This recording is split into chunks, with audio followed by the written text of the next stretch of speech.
الحمد لله وكفى وسلام على عباده الذين اصطفى أما بعد فأعوذ بالله من الشيطان الرجيم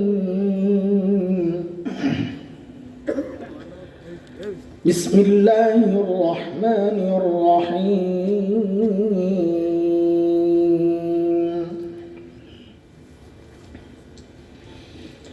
وقيضنا لهم قرناء فزينوا لهم ما بين أيديهم وما خلفهم وحق عليهم القول في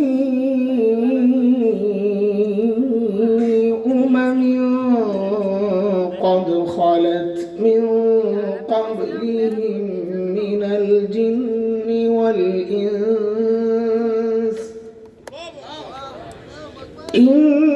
إنهم كانوا خاسرين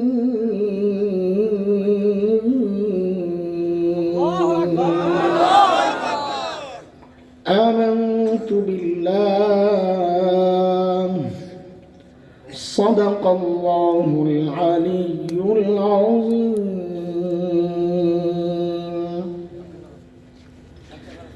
সাগরদী জামিয়া রিয়াজুল জান্নাহ আল ইসলামিয়া মাদ্রাসা ও ইতিমখানা কর্তৃক আয়োজিত 2 দিনব্যাপী ইসলামী মহাসম্মেলনের আজকের শেষ দিনের শেষ অধিবেশনের সম্মানিত সভাপতি, প্রধান অতিথিবৃন্দ, হযরত উলামায়ে কেরাম, মুরব্বিয়ানে আযম, দূর দূরান্ত থেকে আগত ইসলাম প্রিয় সুধী সমাজ, প্রিয় ছাত্র ভাইয়েরা, যুবক বন্ধুরা, পর্দার আড়ালের মা ও বোন, আল্লাহ সুবহানাহু ওয়া তাআলার অশেষ মেহেরবানি, করুণা, দয়া, যে মহান মালিক লাখো কোটি মানুষ থেকে বাছাই করে দ্বীনি এই মজলিসে আমাকে আপনাকে একত্রিত করেছে, এটা মালিকের অনেক বড় দয়া আর করুণা। কুরআন আল কারীমের মধ্যে আসছে, মালিক বলেন, দিন বুঝার জন্য আমি যার দিলটা খুলে দেই, দিন মানা, দিন শেখা, দিন জানার মানসিকতা যাকে দান করি, যে মানসিকতার কারণে এত রাতেও আপনারা বসে আছেন। আপনি কি ভেবেছেন এই বসে থাকাটা এইভাবেই হয়েছে? আল্লাহ বলেন, এই মানসিকতা যাদেরকে আমি দান করি, যারা বুঝে যে আমার দিন জানা দরকার, মানা দরকার, আল্লাহ বলেন এই বুঝ আমি যাকে দেই, এটা এত বড় নিয়ামত যে ওই বান্দা সারাক্ষণ আমার স্পেশাল নূরের আওতায় থাকে। দুর্বান উলাইকা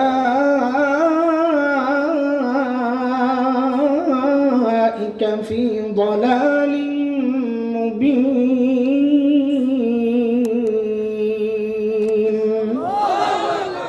এই আয়াতের মধ্যে আল্লাহ সুবহানাহু ওয়া তাআলা এই কথাগুলো বলেছেন। মুহতারাম হাজরিন, যে মহান মালিক এই নিয়ামতে আমাদেরকে ধন্য করলেন, ওই মালিকের শুকরিয়া আদায় করি, জবান খুলে প্রাণ খুলে কালিমাতুশ শুকর উচ্চারণ করি, আলহামদুলিল্লাহ। ও ভাই মাইকওয়ালা, এদিক দিয়ে আওয়াজটা খুব কানে বাজতেছে, বাড়ি খেতেছে, খুব মাথা ব্যথা হয়ে গেছে আমার। অল্প সময় একটু কমায় দাও, একটু কমায় দাও। কই হ্যাঁ, কোন দিকে? না ঠিক আছে, ঠিক আছে। আর সারাক্ষণ বসে বসে দুরূদ শরীফ পড়বা, যেন কোনো ঝামেলা না হয়। এই শুনছ, সারাক্ষণ বসে বসে দুরূদ শরীফ পড়বা, দুরূদ শরীফ, যেন কোনো ঝামেলা না হয়। এই মেশিনে তোমার কোনো হাত আছে? যে কোনো মুহূর্তে ডিস্টার্ব হইতে পারে না? তো আল্লাহর কাছে বলো, আল্লাহ যেন ডিস্টার্ব না হয়। মানুষ তো বুঝবে না, মেশিনের সমস্যা তোমারে বলবে। তো এক উসিলায় দুরূদ শরীফও পড়া হইল, আল্লাহ তোমারে বাঁচাইল।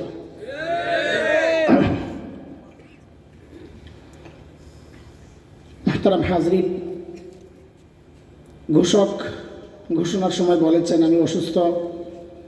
দেখেন, এটাও কিন্তু আমাদের বক্তাদের একটা ফাঁকি দেওয়ার একটা বক্তব্য যে অসুস্থ, তার মানে আমি একটু সংক্ষেপ করতে চাই। ওই ফাঁকি দেওয়ার অভ্যাস আমার নাই। চেষ্টা করি হক আদায় করার জন্যে যতদূর সম্ভব। 2টা 2:30 পর্যন্ত বয়ান করছি আপনার এলাকায়, কিন্তু আজকে 2 দিন থেকে খুব জ্বর। মাগরিবের পরও শুয়ে রয়েছি, আসতে মন চাইতেছে না। সবাই মিলে আর ঠিকতেছে, খুব শরীর ব্যথা। তো বলি যে হারে না গেলে অসহায় মানুষগুলো, সাধারণ মানুষকে কি জবাব দিবে? অনেকেই মন্তব্য করবে মনে হয় দাওয়াত ঠিক মতন দেয় নাই। মন্তব্যের তো অভাব নাই, পকেটে থাকে না, একটা মেরে দেয় কি আছে জিন্দিগিতে। কষ্টে মষ্টে আসছি। ওই আল্লাহর বান্দা কইছে 2 রকম কথা। মোহতামিম সাহেব নাকি 2 রকম কথা বলছে। একরকম কথা বলছে হুজুর অসুস্থ, আরেক রকম কথা বলছে আজকে বয়ান বেশি হয় নাই, আপনার কাছে বয়ান একটু বেশি চাই। মিলল কথা? কথা বলেন। হ্যাঁ, কই গেছে? ভাগছে। জালিম ভাগছে, আমার এই কাজে লাগাই দিয়া। আহারে মাদ্রাসাওয়ালাদের যে কত পেরেশানি আপনি কি বুঝবেন। ওই বেটা কয় রাত ঘুমায় নাই দেখান যায়। একটু এদিক সেদিক হয়ে গেলে তো ইচ্ছা মতন সাইজ করবেন মোহতামিম রে। ওই বেচারার কত যে পেরেশানি একটা মাহফিল করা। যাই হোক, এই মেহনত আর এই কষ্টের বিনিময়ে আল্লাহ তাআলা এই হাজারো প্রতিষ্ঠান দাঁড় করাইছে। আজকে হাসান জামিল যেখান থেকে আসছে ওই প্রতিষ্ঠান এর চেয়ে কষ্টের আমরা দেখেছি। আরজাবাদ মাদ্রাসায় যখন হেফজ পড়ি, তো এখন তো বাচ্চারা এগুলো বিশ্বাসই করবে না। সকালের খাবার নাই মাদ্রাসায়, 9টায় খাবার দেয়, খাবার নাই। জোহর পর্যন্ত অপেক্ষা, খানা নাই। ছাত্রদেরকে বলা হচ্ছে যে খানা তৈরি হইতেছে। জোহরের পরে কিছু মুড়ি দেওয়া হইল যে খাওয়া আপাতত। আমি নিজের কথা বলতেছি, হেফজখানায় যখন পড়ি, এখন তো এগুলো চিন্তাই করা যায় না। আলহামদুলিল্লাহ এখন মানুষ মাদ্রাসার প্রতি আগায় আসছে, সহযোগিতা করে। এখন আর ওই অবস্থা নাই। তো ওই রকম কষ্ট করে বসছি আমরা। তো সেই হিসাবে তো এখন কোনো কষ্টই না, তারপরেও সময়ের হিসাবে কষ্ট। মানুষ এখন আরামপ্রিয় হয়ে গেছে, এখন এই কষ্টগুলোই অনেক কষ্ট। মুহতারাম হাজরিন, সূরা হামিম আস-সিজদার একটা আয়াত পড়েছি আমি, আয়াত 25 নম্বর আয়াত। কিছু জরুরি কথা যেগুলো অনেকের পছন্দ হবে না, আমি আগের থেকে বলে নেই, মাপ চাই আপনাদের কাছে। কথাগুলো অনেকের ভাল লাগবে না, বিশেষ করে আমার মা বোনরা অনেকেই আমি যাওয়ার পর ভালোই সমালোচনা করবে যে এই ব্যাটারে ভালোই মনে করছিলাম, সুবিধার লোক না। কে সুবিধার লোক বললো আর কে বদনাম করলো ওই চিন্তায় কথা বলা যাবে না। কথা তো বলতে হবে আল্লাহকে খুশি করার জন্য, যে আমার আল্লাহ আমাকে যে জিম্মাদারি দিয়েছেন আপনাদেরকে ওই কথাগুলো পৌঁছায় দেওয়াই আমার জিম্মাদারি। আরবিতে এটাকে বলে হিকমত। কি বলে? হিকমত 2 রকমের। এক হিকমত হলো বাংলা হিকমত, আরেক হিকমত হলো আরবি হিকমত। বাংলা হিকমত হলো পিঠ বাঁচানোর জন্য সত্যরে গোপন করে কথা কওয়া, এটার নাম হলো বাংলা হিকমত। করে সত্য গোপন, কয় হিকমতের জন্য চুপ আছি, আসলে পিঠ বাঁচানোর জন্য সত্যকে গোপন করা, এটার নাম কি? বাংলা হিকমত। কিরে? আর আরবি হিকমত যেটা অনেক বড় নিয়ামত। আল্লাহ বলেছেন এই সম্পদ আমি যাকে দিয়েছি তাকে সমূহ কল্যাণ দিয়েছি। ইউতিল হিকমাতা মান ইয়াশা ওয়া মান ইউতাল হিকমাতা ফাকাদ উতিয়া খায়রান কাসীরা। ওই হিকমত কাকে বলে?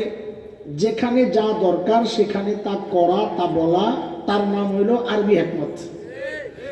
যখন যা প্রয়োজন তা বলে দেওয়া, তা করে ফেলা। দরকার যুদ্ধ, এখন দরকার জিহাদ, কথার কথা। ওই সময় ওয়াজ করা, এটার নাম হিকমত না। জিহাদ লাগিয়ে গেছে তখন জিহাদ করাই ফরজ। এখন আপনি যদি দলিল দেন যে না ওয়াজের হাদিস তো কোরআনে আছে, তাবলীগের হাদিস তো কোরআনে আছে, তা আমরা এটা বুঝাই কেমনে জানেন? যে ভাই আসরের ওয়াক্তে কোন নামাজ পড়া ফরজ? জোহরের নামাজের কথা কি হাদিসে নাই? তা আপনি বলবেন কেন আমি জোহর পড়বো, বলে কি জন্য করে হাদিসে আছে। আরে ভাই হাদিসে তো আছে, কিন্তু যখন যেটা দরকার তখন ওইটা পড়াই হলো ফরজ। সময় হলো জেহাদের, আপনি করবেন দাওয়াত দেওয়া, এটার নাম হিকমত না। সময় হলো দাওয়াত দেওয়ার, আপনি করবেন জিহাদ করা, এটার নাম হিকমত না। যখন যা দরকার তা করার নাম কি?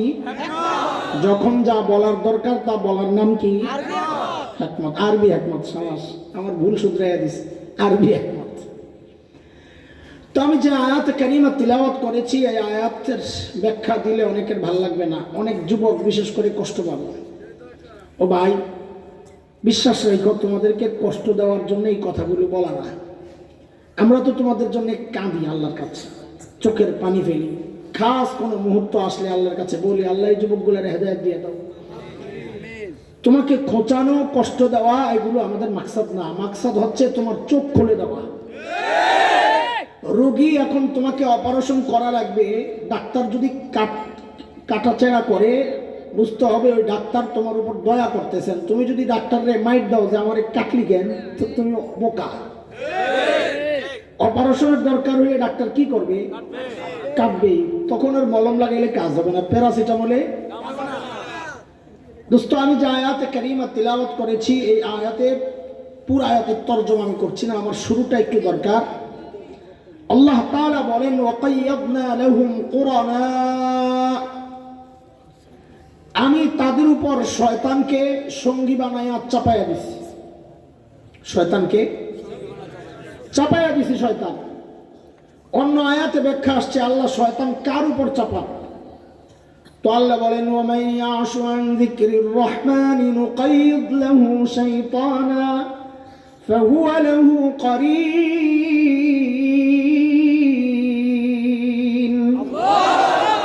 আল্লাহ বলেন, যারা জিকির ছেড়ে দেয়, যারা আল্লাহর নাম নেওয়া ছেড়ে দেয়, আল্লাহর হুকুম মানা ছেড়ে দেয়, ইবাদত ছেড়ে দেয়, আল্লাহ বলেন আমি তাদের উপর শয়তানকে চাপায়া দিই। তখন শয়তান কি কাজ করে? শয়তান কি কাজ করে? তা আল্লাহ বলেন, ফাযায়্যানু লাহুম মা বাইনা আইদিহিম ওয়া মা খালফাহুম। তখন শয়তানের কাজ হচ্ছে শরীয়ত বিরোধী কাজগুলোকে সাজায়া শোভনীয় করে, সুন্দর করে, নতুন নতুন স্লোগান লাগায়া, চটকদার কথা লাগায়া এগুলাকে বাজারজাত করার চেষ্টা শয়তান তখন করে।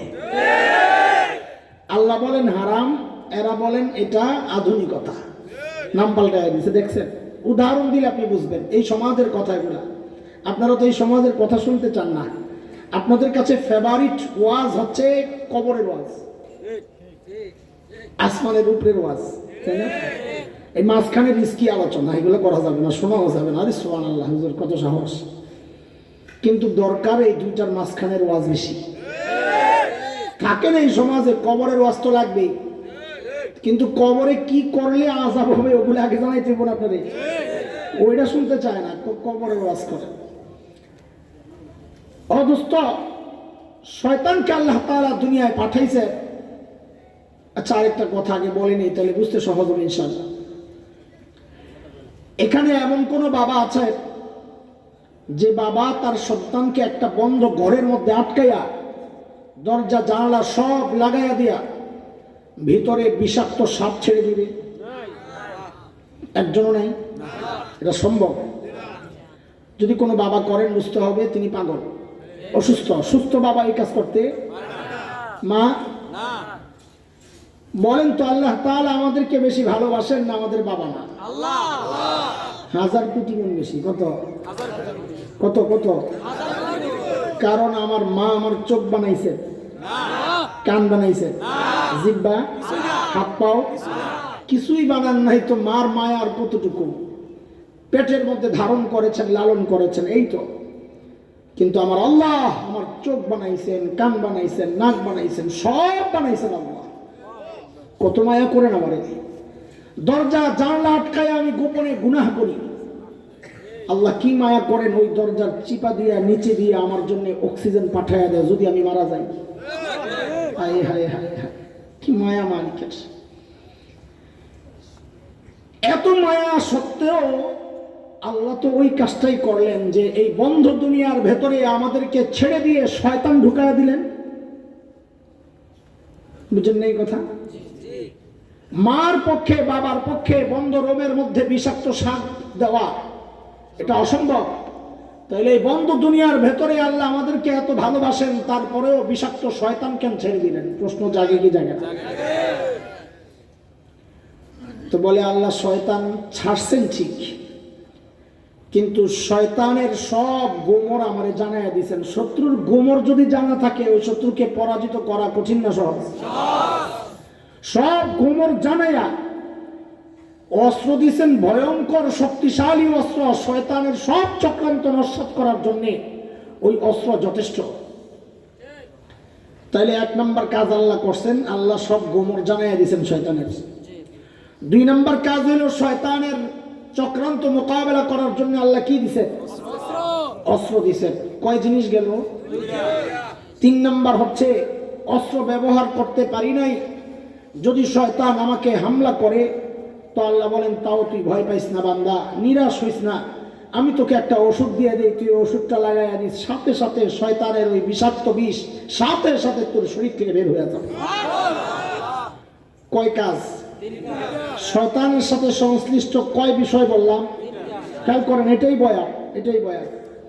1 নম্বর হচ্ছে শয়তানের চক্রান্তের যে লাইন, তার যে অপকৌশল, তার যে ষড়যন্ত্রের যে রাস্তা, এগুলো সব আল্লাহ আমার আপনার সামনে পরিষ্কার করে দেখায়া দিয়েছেন। যাই শয়তান কিন্তু এই এই পদ্ধতিতে তোরে ধোকা দিবে। গোয়েন্দা পাঠায় না শত্রু শিবিরে? জাসুস বলে আরবিতে। গোয়েন্দা, গোয়েন্দা, এজেন্ট। এরা যায় কি করে?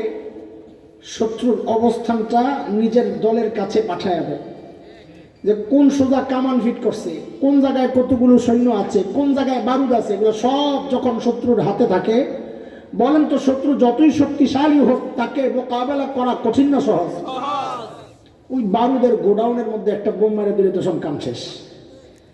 তা আল্লাহ শয়তানের সমস্ত চক্রান্তের যে ধারা প্রক্রিয়া সব আমাদেরকে ক্লিয়ার করে জানাইয়া দিয়েছেন, আয় আয় শয়তান কিন্তু এইভাবে এইভাবে তোর ধোকা দিবে। তখন তোকে আমি অস্ত্র দিয়ে দেই, ওই অস্ত্র দিয়ে তুই মোকাবেলা করবি। 2 জিনিস, মোকাবেলা করতে পারস নাই, দিছি পারস নাই, তাও তুই নিরাশ হইস না। কেন? বলে আমি তোরে একটা ওষুধ দিয়ে দিলাম, তুই লাগাইয়া দিস, ওই বিষ শয়তান, বিষাক্ত শয়তানের কামড় সাথে সাথে ভালো হয়ে যাবে। বলে আল্লাহ তারপরও দিলেন কি জন্য? না দিলে তার এত কারবার লাগতো না। ঠিক নেই না? এটা জাগে না আপনার মনে? জানলা শয়তান না দিলে কি? তো আপনি যেহেতু এত মায়া করেন, তো শত্রু দেওয়ার দরকার কি ছিল? তো অনেক জবাবের শয়তান আল্লাহ কেন পাঠাইলেন? না পাঠাই তো আমাদেরকে দুনিয়া থেকে ঘুরে নিতে পারতেন। তো আল্লাহ বলেন যে না, আমি তোমাকে অনেক বড় নিয়ামত দিব, পুরস্কার। ওই পুরস্কার জিতার জন্য শক্তিশালী শত্রু পরাজিত না করলে তুমি কিসের ভিত্তিতে পুরস্কার পাইবা? আর শত্রু যত শক্তিশালী হয় তাকে পরাজিত করার মূল্য তত বেশি হয়। ছোট দল রে হারাই রে রাস্তাঘাটে মিছিল হয়। কোনোভাবে যদি একটু অস্ট্রেলিয়ার আর ভারতের হারে তারে, আরে আমি টিএসসির কাছে থাকি, আরে কি যে করে বলাবেন, রাত্রে এলাকায় যাওয়া যায় না। ঠিক নেই? কারণ শত্রু শক্তিশালী, হারানোর মজাও তত বেশি। শয়তান এত শক্তিশালী শত্রু, তাকে পরাজিত করব আমরা কেন? আল্লাহ বলেন পুরস্কার রাখছে যে বড়, ওই বড় পুরস্কার নেওয়ার জন্য ছোট শত্রুকে পরাজিত করলে হবে না। বিশ্বকাপ জিততে হইলে তোমাকে ওই বিশ্বকাপ চ্যাম্পিয়ন হওয়ার মতো আরেকটা দলরে হারাইতে হবে। আল্লাহ তারপরও না দিতে, ওই যে মামুর বাড়ির আবদার একটা কথা আছে, আল্লাহ তারপরও না দিতেন। আপনি এত মহব্বত করেন, তা আল্লাহকে আরে তুই বুঝলি না, তুই বুঝ। আমাদের বড়রা কি সুন্দর ব্যাখ্যা বের করেছেন। শুনে, ছোটবেলায় একটু একটু খেলতাম আমরা, ঢাকায় পড়ছি তো, ঢাকার পোলা। আমি তো গ্রামের থেকে আসি নাই, আমার বাবা আমার জন্মের 40 বছর আগের থেকে এই সায়েন্স ল্যাবরেটরি। আমরা পুকুর, ওই পুকুর সায়েন্স ল্যাবরেটরি পুকুরে আমি গোসল করছি, বাঁশ ঝাড় এগুলো দেখছি, এখন তো চিন্তাই করতে পারি না। তো সেই হিসাবে একটু খেলাধুলা করতাম, পাশে মাঠ আছে, খেলতাম। কিন্তু লেখাপড়া 1 নম্বর সারা জিন্দিগি। তো মাঝে মধ্যে ওই যে আমাদের ফরিদাবাদ মাদ্রাসার পাশে একটা মাঠ আছে, ধূপখোলা মাঠ, শুক্রবার সকালে মাঝে মধ্যে দল বাইন্ধে যাইতাম। তো মাঝে মধ্যে অফিসে বিচার আসতো যে খেলার আসামি ধরা পড়ছে। কঠোর নিষেধ ছিল না, অনুৎসাহিত করা হতো, যাইবে না। তো মাঝে মধ্যে বিচারে ডাকতো অফিসে, যখন দেখতো আসামিগুলা হাসান জামিল এটা এটা, ওস্তাদ যারা তারা বুঝবেন, যারা ভালো ছাত্র এরা কোনো অপরাধ করলে ওস্তাদরা চায় একটা উসিলা টুসিলা দিয়ে এরা বের করা যায় কিনা।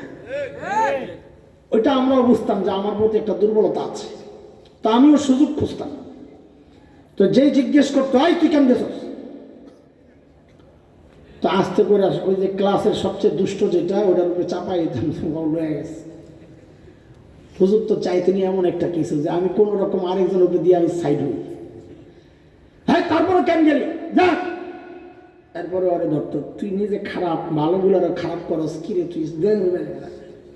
ও দোস্ত, হাসরের মাঠে আল্লাহ শয়তান কেন বানাইছেন দেখেন। হাসরের মাঠে আল্লাহ যখন জিজ্ঞেস করবেন এরে হাসান জামিল তুই এই কাজটা কেন করলি, তখন একটা সুযোগ আল্লাহ রাখলেন যে দোষটা তুই আস্তে করে শয়তানের কান্দে চাপাইয়া দিব। আল্লাহ আমি জানি এর কারণে আমি দিচ্ছি। শয়তান যদি না থাকতো সব দোষ নিজের কান্দে পড়তো। কথা ঠিক করে শয়তানের কান্দে দোষ চাপানোর জন্য আল্লাহ একটা রাস্তা বের করে রাখছেন। আখের সব ব্যবহার করতে পারস নাই, তাও আমি শেষ একটা তোর রাস্তা বের করে দিলাম, যা তুই হাসরের মাঠে শয়তানের কান্দে চাপাইয়া দিবি, যা আমি তোর মাফ করি। আচ্ছা, হাসরের মাঠের হিসাব তো পরে, আগে দুনিয়ায় মোকাবেলা করার জন্য আমাদের কয় জিনিস বুঝতে হবে? বলে 3 জিনিস। বলে নাম্বার 1, শয়তানের চক্রান্তের যে ধরনগুলো এগুলো একটু বুঝি। তো শয়তানের চক্রান্তের অনেক ধরন আছে। আমি যে আয়াত পড়েছি এই আয়াতে একটা ধরন, যে শয়তান গুনার কাজকে এমন এক চটকদার স্লোগান লাগাইয়া দিবে, শোভনীয় করে দেখাবে, মানুষ ওই গুনাটারে গুনাহ মনে করে না, খুব হালকাভাবে করে ফেলে। উদাহরণ দিয়ে বুঝবেন। শরীয়তের বিধান হচ্ছে আল্লাহ বলেন লা তাকতুলু আওলাদাকুম খাশিয়াতা ইমলাক।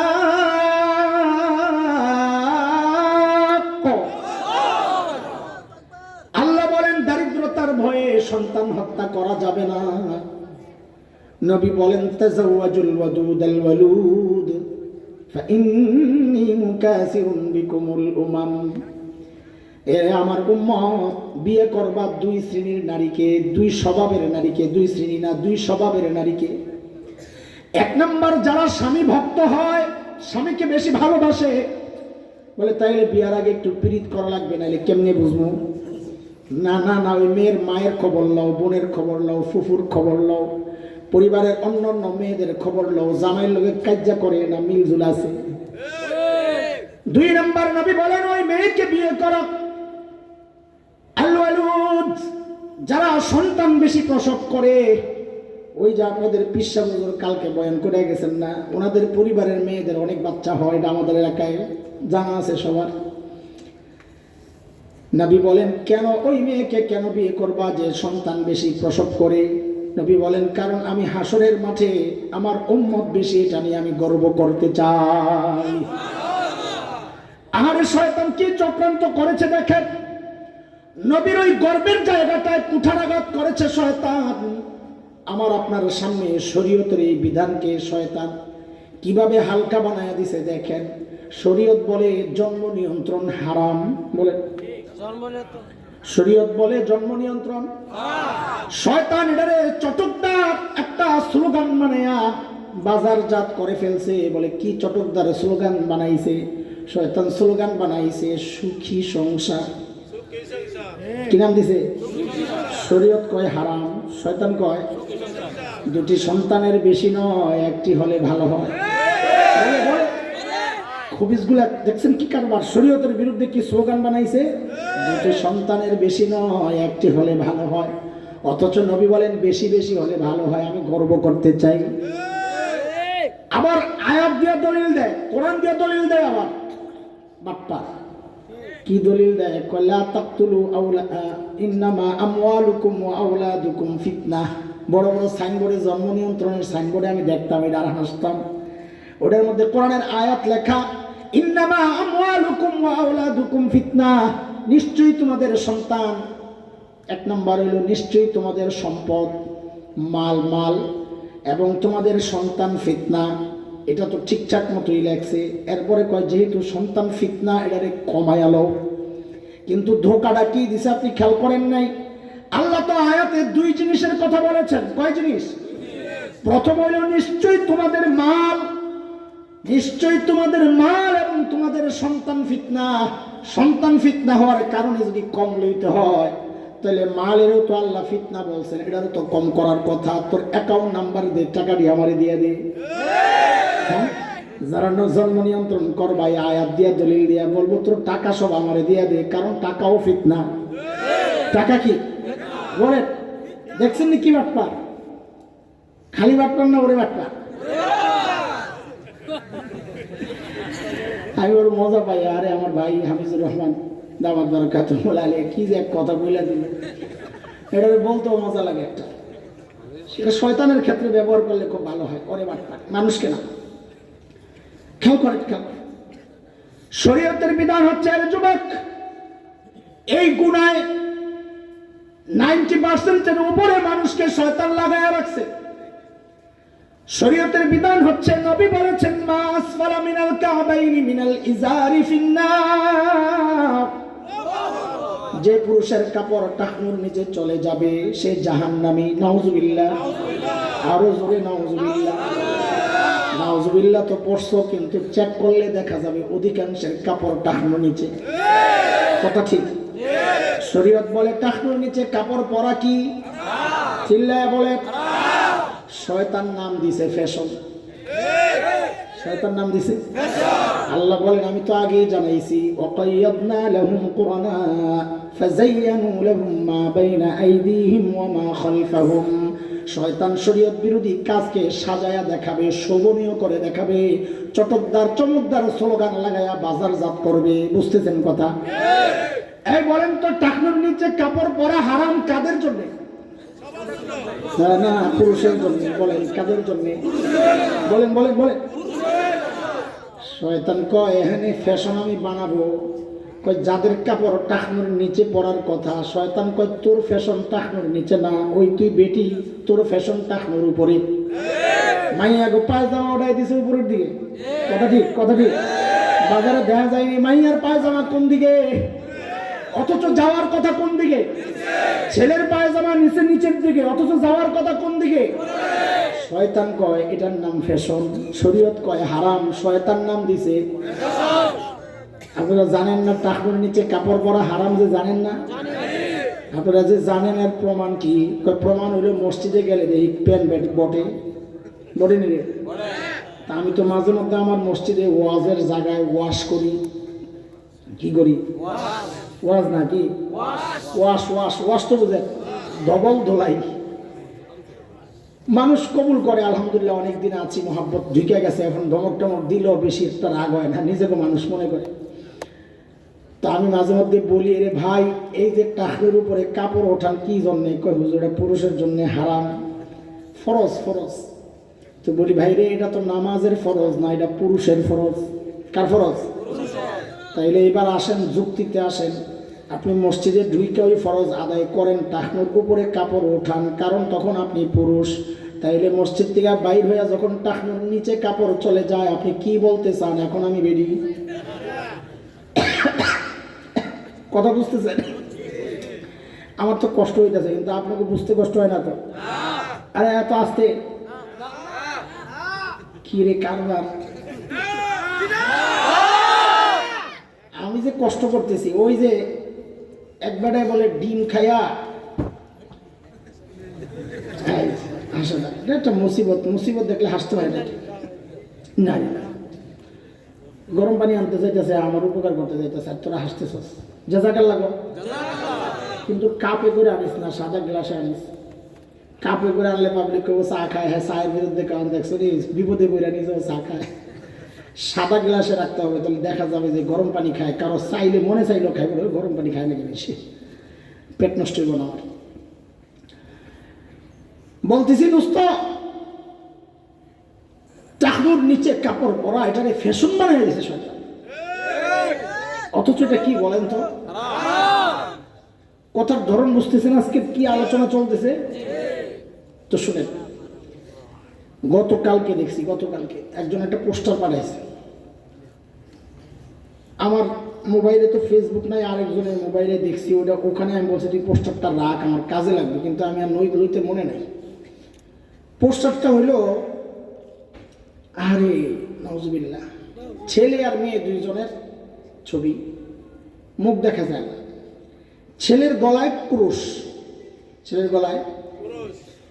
মেয়ে হচ্ছে হিজাব পরা, মেয়ে কি হিজাব পরা। প্রতিযোগিতা হবে। এর আগে প্রথম আলো একবার করছিল, এটা 14 ফেব্রুয়ারি উপলক্ষে। 14 ফেব্রুয়ারি একটা দিবস আছে না? কি দিবস? বেহায়া দিবস। সাবাস। আমি নাম দিয়েছি কুত্তা কুত্তি দিবস। কেন কেন কেন? কারণ আমরা দেখি একটা প্রাণী রাস্তাঘাটে প্রকাশ্যে ভাব বিনিময় করে, এটা হলো কুত্তা। এরা এই রাস্তাঘাটে যা করে এগুলা মানুষের কাজ না। মানুষ তো সভ্য জাতি, তারা ঘরের ভেতরে ভাব বিনিময় করবে। কথা বলে, এই বিশ্ব কুত্তা কুত্তি দিবস উপলক্ষে এরা একটা প্রতিযোগিতা ছাড়ছে। এখন কোন কোম্পানি জানি ছাড়লো, এটা নাম মনে নাই, আমি এটা স্টাডি করি না এখন, খালি করে ছবিটা রাখ, এটা আমার কাজে লাগবে আজকে। বাকি ধরন একটাই, শরীয়তের বিধান হচ্ছে, খেয়াল করো যুবক, কিভাবে বেছে বেছে কোরআনের আয়াতগুলোকে টার্গেট করা হচ্ছে। আহারে ভাই, যেদিকে তাকাই দেখি শরীয়তের কোরআনের এই আয়াতকে টার্গেট করে এই বক্তব্য দেওয়া হয়েছে। যেদিকে তাকাই দেখি খালি ঝামেলার ঝামেলা, কয়টা বুঝাবো? কোরআনের বিধান হচ্ছে, শরীয়তের বিধান হচ্ছে লা তাকরাবুজ জিনা, জিনা তো করবা না, জিনার কাছেও যাবা না। ওই যে প্রথম আলো পত্রিকা, এরা একটা স্লোগান বানাইলো, প্রতিযোগিতা, লেখা পাঠাও, লেখা। কিসের লেখা? নাম দিছে কাছে আসার গল্প। কি নাম দিছে? খেয়াল করে কিভাবে কোরআনের আয়াতকে টার্গেট করছে। কোরআন বলে জিনা তো করবাই না, কাছেও যাবা না। এরা কয় কাছে তো যাবা, যাইয়া ওইটা আর গোপন করবা না, ওইটা প্রকাশ করবা। কেমনে কেমনে কাছে, কেমনে বুঝাবো বলেন? শরীয়ত বলে হারাম, এরা নাম দিছে কাছে আসার গল্প। কি নাম দিছে? শরীয়তের বিধান হচ্ছে ওয়ালা ইউবদিনা যিনাতাহুন্না, মেয়েদের শোনার কোনো ব্যবস্থা আসেনি, মাইক উপরে আসেনি। ও আমার মায়েরা, বোনেরা, আপনাদের এক ভাই, এক সন্তান, এক বাবা, হৃদয়ের গভীর থেকে কথাগুলো বলছি, কষ্ট নিয়েন না, একটু উপলব্ধি করার চেষ্টা করেন। শরীয়তের বিধান সূরা আন-নূর আয়াত 31, 18 নম্বর পারা। শরীয়তের বিধান হচ্ছে ওয়ালা ইউবদিনা যিনাতাহুন্না, মেয়েরা যেন তাদের সৌন্দর্য প্রকাশ না করে। পর্দার মূল কথা এইটা, মেয়েরা যেন তাদের সৌন্দর্য প্রকাশ না করে। ছালার চট পইরাও যদি সৌন্দর্য গোপন হয়, শরীয়ত বলে এটার নাম পর্দা। সৌদি আরবের বোরকা দিয়া যদি সৌন্দর্য ওপেন হয়, গোপন হয় না, শরীয়ত বলে এটা পর্দা না। কথা ঠিক? দেখেন শয়তান কি কাজ করছে। দেখেন শয়তান দুই দিক দিয়ে হামলা চালাইছে। একদিকে হামলা চালাইছে ল্যাংটা করাইয়া, আরেক দিকে হামলা চালাইছে বোরকা পরাইয়া। বলে ল্যাংটা করাইয়া কেমনে? কই ওই লাক্স চ্যানেলাই সুন্দরী প্রতিযোগিতা একটা হয়, অসভ্যদের প্রতিযোগিতা। বলেন তো সুন্দরী প্রতিযোগিতায় কারা অংশগ্রহণ করে? পর্দানসীন নারী না আগের থেকে যারা ল্যাংটা? অথচ আপনারা লক্ষ্য করছেন কিনা, লক্ষ্য করবেন কোত্থেকে এত সময় কই আপনাদের? সমাজ দিয়ে ভাবার চিন্তা করার সময় কই আপনাদের? এগুলো তো সব মৌলবীদের দায়িত্ব, সব আঙ্গ কান্দে চাপায়া দিবেন, আপনার কোনো দায়িত্ব নাই। খাইবেন আর খাইবেন। এরপরে আবার নাম দেন হুজুররা খালি খায় খায়। তুই কি কাম করো? হুজুররা খালি খায়। হুজুররা কত কাম করে? এটা দোস্ত খেয়াল করে। ওই লাক্স চ্যানেলাই সুন্দরী প্রতিযোগিতা, বড় বড় হাইওয়ের পাশে বিশাল বিশাল বিলবোর্ড লাগাইছে, সাইনবোর্ড লাগাইছে, এড ন্যাংটা নারীর ছবি দিয়া সেখানে একটা স্লোগান দিছে। স্লোগানটা বুঝেন শরীয়তকে কিভাবে ধরছে এরা, আপনার তো খবর নাই। স্লোগান বানাইছে, ও দেখা তোমায় দেখিয়ে দাও। লেখাটা কি? ওই সাইনবোর্ডের লেখাটা কি?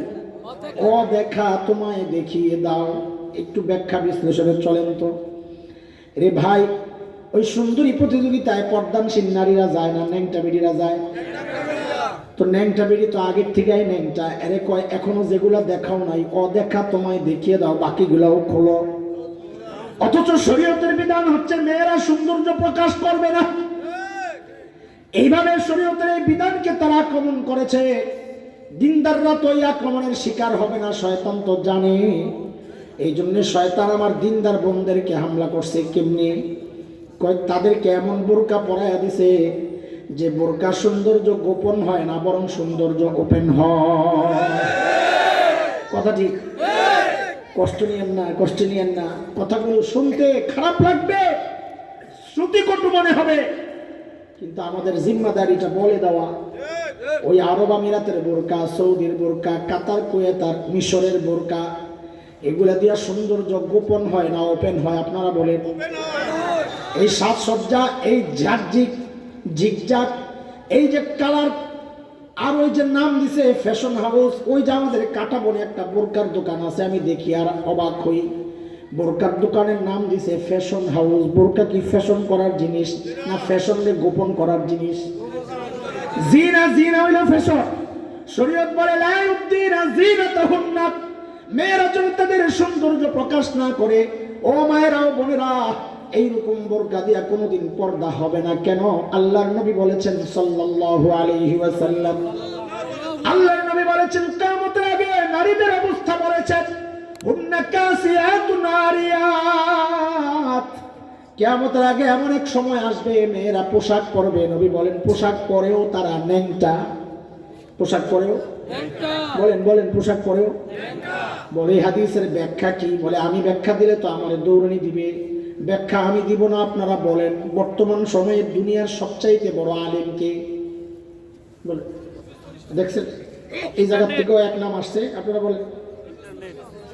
হ্যাঁ, ম্যাক্সিমাস কি কয়? হ্যাঁ, তকি উসমানী। জাকির নায়েক অনেক জানেন কিন্তু বড় আলেম না। আলেম ভিন্ন জিনিস রে ভাই। এই ওয়াজ আজকে করছি, কালকেও করছি। আলেম এক জিনিস, অনেক জানা আরেক জিনিস। শয়তান আলেম নেই, অনেক জানে না, জানে না। জাকির নায়েকের সাথে আমি শয়তানকে তুলনা করতেছি না, বুঝাইতেছি। আলেম আলাদা জিনিস। বর্তমান দুনিয়ার আমরা মনে করি, আমরা ওই জোয়ান তরুণরা ভাবে অন্য কিছু। তার কাছে ইউনিভার্সিটি থেকে আসা, ইংরেজি বলে বাংলা বলে, ওই লেকচারার তার কাছে পারফেক্ট। আর হাসান জামিল মাঝে মাঝে গাইয়া কথা বলে, এটার ভাষাও সুন্দর না, ইংরেজিও জানে না।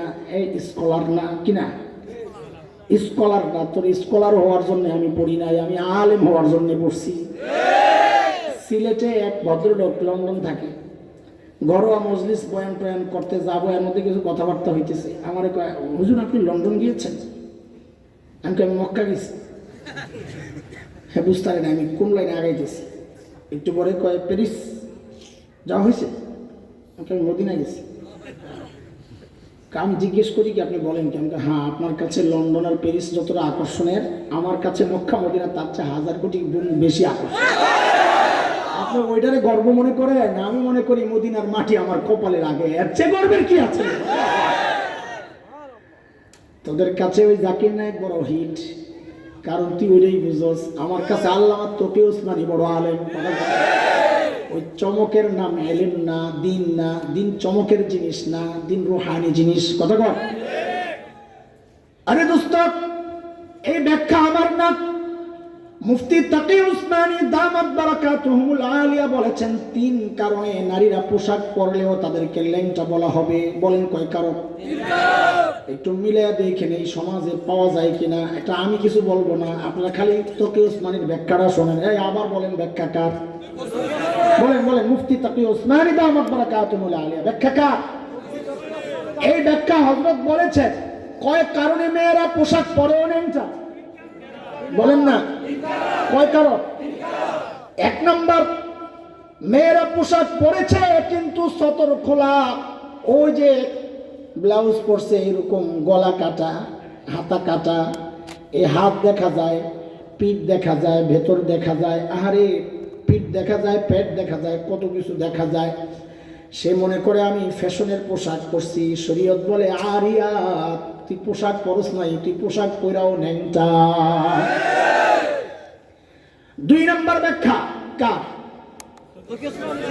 মুফতি তাকি উসমানী দামাত বারাকাতুহুমুল আলিয়া বলেন, ওই যে কিয়ামতের আগে নবী বলেছেন মেয়েরা পোশাক পরেও ন্যাংটা, এই কথার দ্বিতীয় ব্যাখ্যা মুফতি তাকি উসমানী বলেন, যদি নারীদের পোশাক এতটা ফিনফিনে পাতলা হয়, পাতলা তোমার নেত্রীর শাড়ির মতো, যদি এমন পাতলা শাড়ি হয় যে শরীর দেখা যায়, শরীর দেখা যায়, সে তো মনে করছে আমি পোশাক পরছি কাসিয়াত, কিন্তু শরীয়ত বলে তুই আরিয়াত, তুই ন্যাংটা।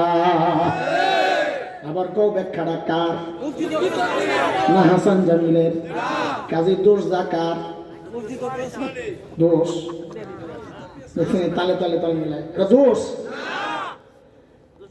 এই 3 নম্বর শুনেন, হুন্না কাসিয়াতুন আরিয়াত, নবী বলেছেন কিয়ামতের আগে নারীরা পোশাক পরেও ন্যাংটা। 3 নম্বর ব্যাখ্যা, কয় এত টাইট ফিট পোশাক যে শরীরের অঙ্গ প্রকাশ পায়। এরে দোস্ত, আজকাল আমার বোনরা যে বোরকা পরে কোমরের মধ্যে ফিতা লাগায়, বেল লাগায়, এটারে টাইট করে এতটা যে শরীরের অঙ্গগুলো প্রকাশ পায়।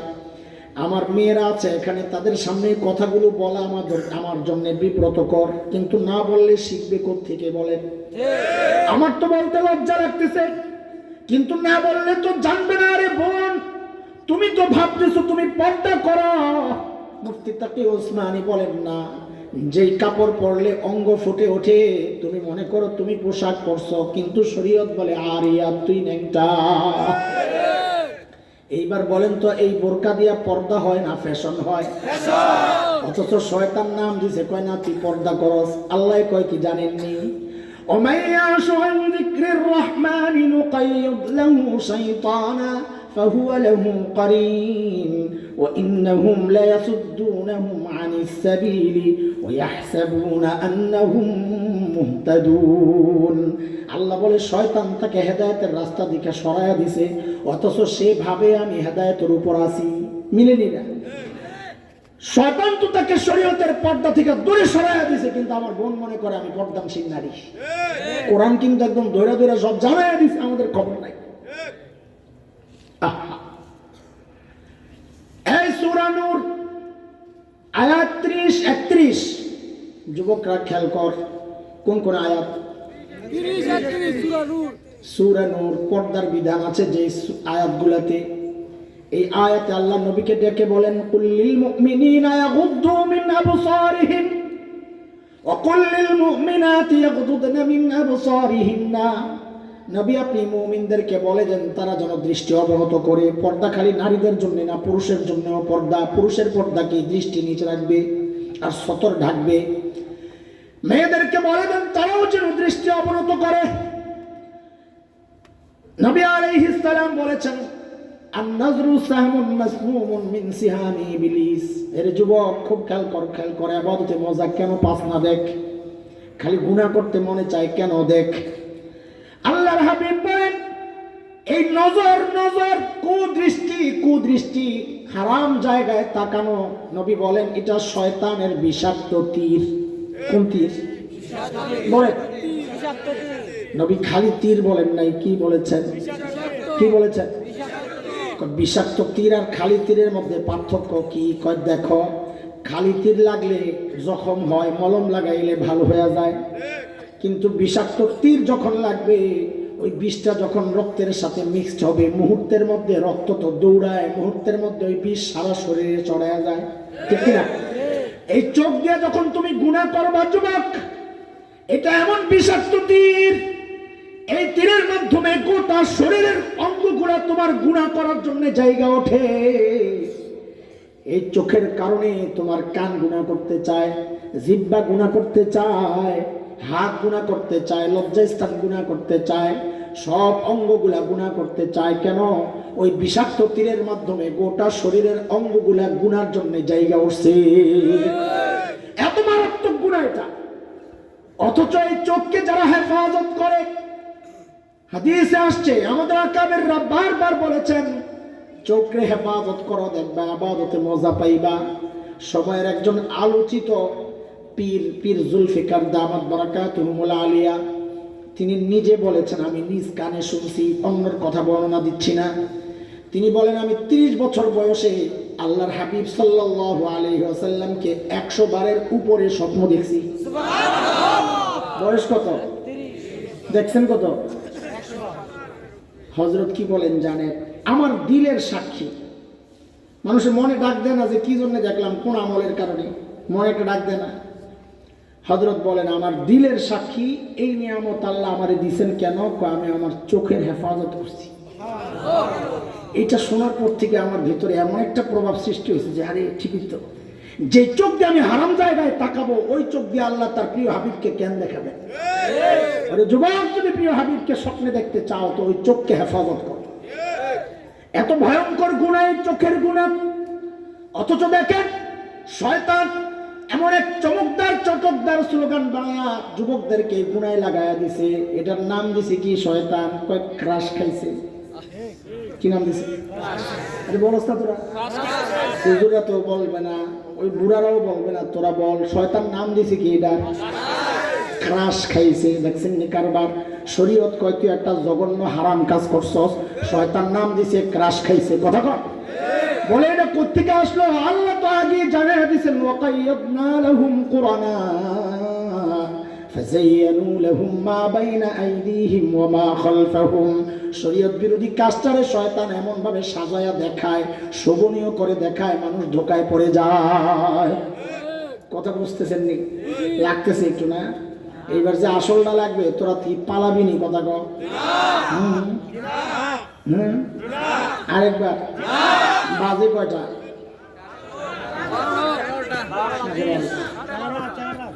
আমি অসুস্থ, আগে শুনছিস না? আর খেয়েছিস জালেম। আচ্ছা রাহেন রাহেন, কথা কেন না, সব জালেমের দল।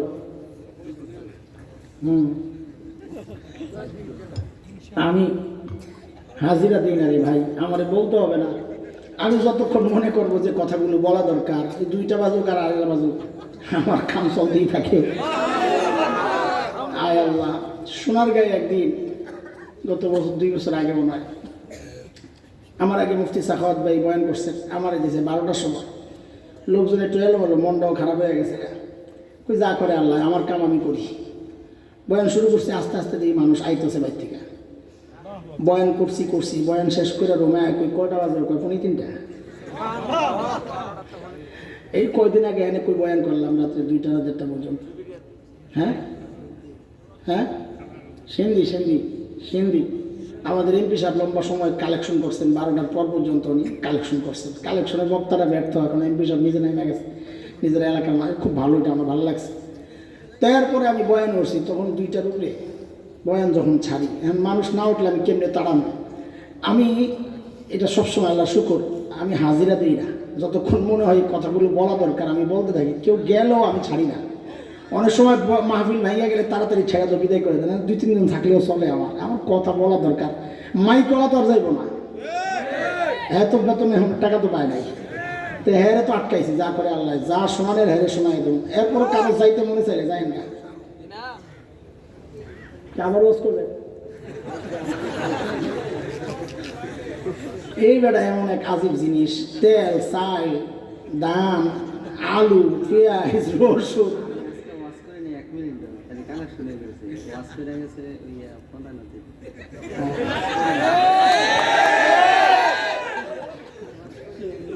আচ্ছা আচ্ছা, মাদ্রাসার স্বার্থে যা করছেন এটাই আমাদের জন্য অনেক বড় উপকার হয়েছে, আলহামদুলিল্লাহ।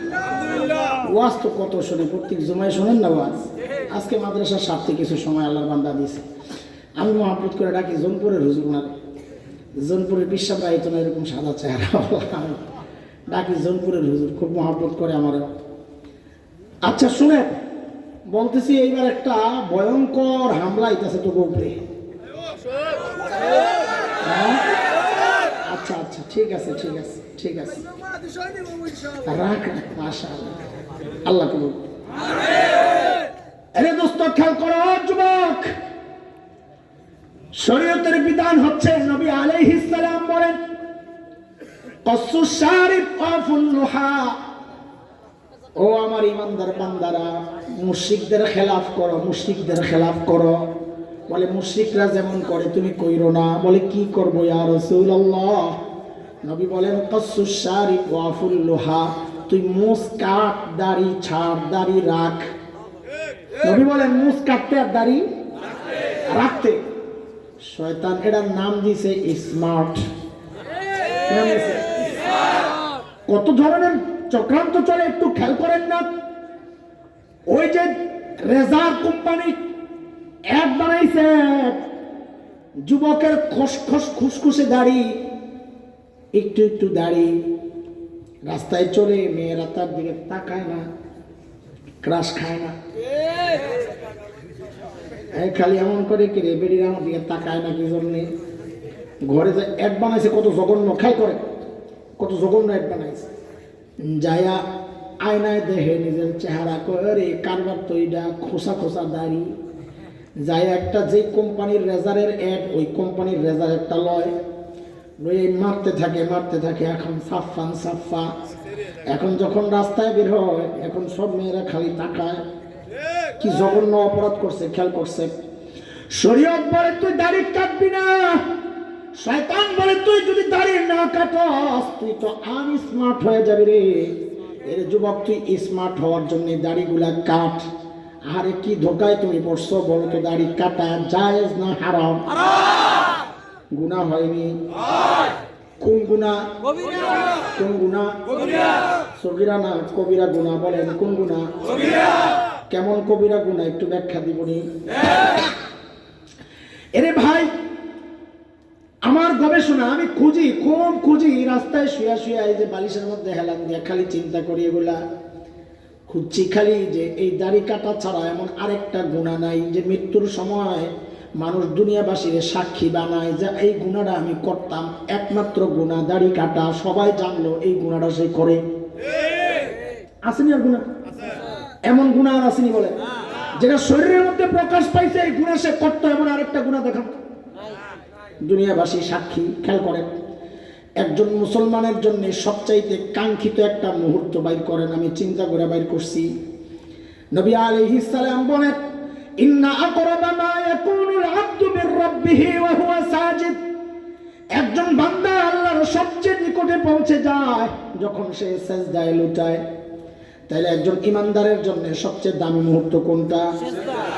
তাই খেয়াল করেন, শেষ হয় নাই, একটা বললাম খালি, এটার লগে আরো যোগ করেন। সিজদাটা যদি হয় কাবা শরীফের কাছে, মসজিদুল হারামে, মক্কা শরীফে, তো বলেন তো ওই এক সিজদা অটোমেটিক কয় সিজদা হয়ে গেছে? 1 লক্ষ। মাশাআল্লাহ। কত? বলেন কত? খেয়াল করেন, জায়গাটা হইল মক্কা শরীফ, আমলটার নাম সিজদা। বলেন আমলের নাম কি? জায়গাটা কই? সময়টা হইল সবে কদরের রাত্রে। কোন রাত্রে? কদরের রাত কি? আল্লাহ তাআলা বলেন খায়রুম মিন আলফি শাহর, 1000 মাসের চেয়ে দামি। সুবহানাল্লাহ। পড়ছেন যে 1000 মাস মানে বুঝছেন নি আপনারা? হ্যাঁ 83 না? 83 বছর 4 মাস। এটা একটা ধোঁকা রে ভাই। শোনো, খেয়াল করো, এটা ধোঁকা। কেন? তুমি কমাইলেছ কি? কেন? রাস্তায় এক ফকির উপলব্ধি করেন, এগুলো চিন্তা করি তো এই জন্য বের হইতেছে, আপনি বুঝেন এটা। রাস্তায় এক ফকির আপনারে বললো কালকে দেখা করিস, তোরা অনেক কিছু দেব। তা আপনি মনে মনে হাসবেন, নিজে ভিক্ষা করে খায়, আবার আমার অনেক কিছু দিবে। কারণ ফকিরের অনেক কিছু হলো কম, ফকিরের অনেক কিছু। এমপি সাহেবের সাথে দেখা, বাবু ভাই বলে কালকে একটু দেখা করিস, তোরা অনেক কিছু দেবো। এইবারের অনেক কিছু কি আগের মতো না আর একটু বেশি? কেন? ব্যক্তির ওজন বেড়ে গেছে তো অনেক কিছু বেশি হয়ে গেছে। যদি মাননীয় প্রধানমন্ত্রী বলেন কালকে দেখা করে তোমার অনেক কিছু দেবো, এইবারের অনেক কিছু এমপি সাহেবের মতন আর একটু বেশি। কেন? ওই ব্যক্তির দাম বাড়তেছে তো অনেক কিছু বেশি হইতেছে। এর দোস্ত 1000 মাসের চেয়েও উত্তম।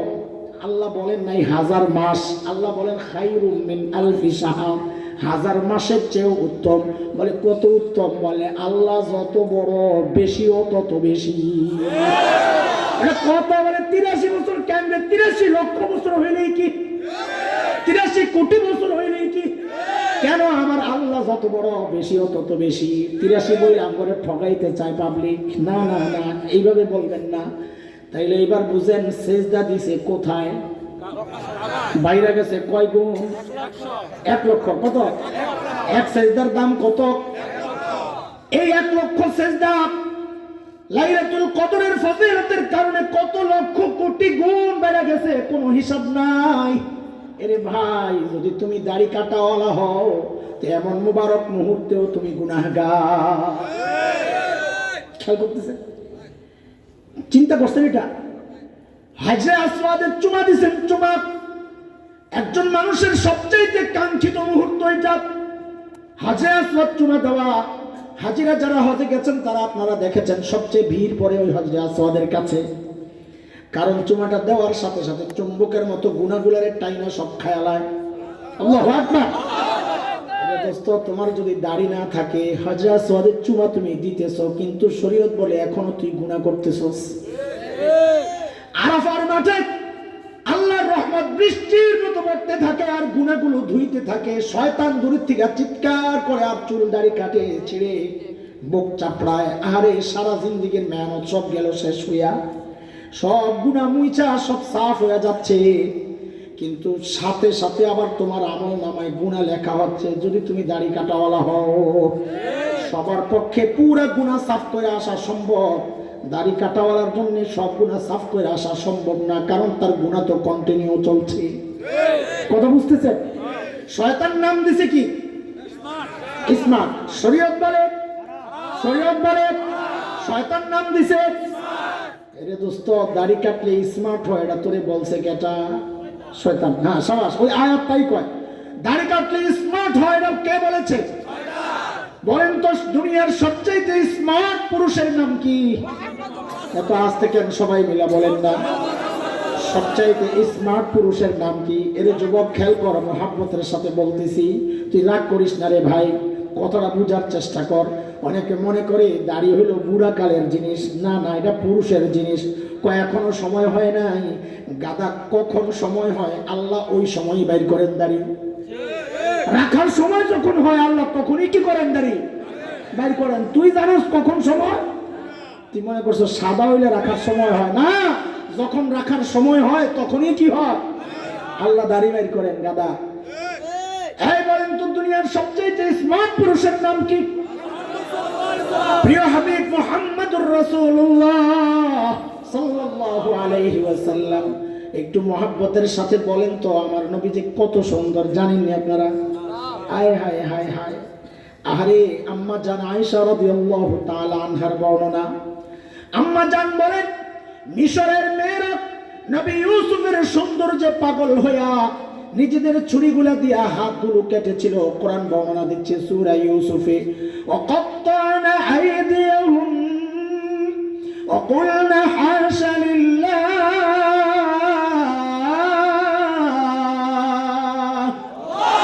মা হাযা বাশারা ইন হাযা ইল্লা মালাকুন কারীম। মিশরের মেয়েরা হাত কাটে আর বলে, এটা মানুষ না, মানুষ না, এটা সম্মানিত ফেরেশতা। মানুষ আবার এত সুন্দর হয় নাকি? একটা মজার কথা বলবো নি? এই যে মেয়েরা হাত কাটতেছে কি জন্য? ইউসুফের সৌন্দর্যে পাগল হইয়া, তাই না? দেখছে কয়জন? নিজেরা দেখছে না ইউসুফ নিজেও দেখছেন? হযরত ইউসুফ আলাইহিস সালাম তাকাইছে নাকি? লা হাওলা ওয়ালা। নবী ইউসুফ গুনাহ করেন নাই, তো তাকাইছে কয় পক্ষ? বলেন কয় পক্ষ? এক পক্ষ তাকাইছে, তাতেই হাত কাটতেছে, খবর নাই।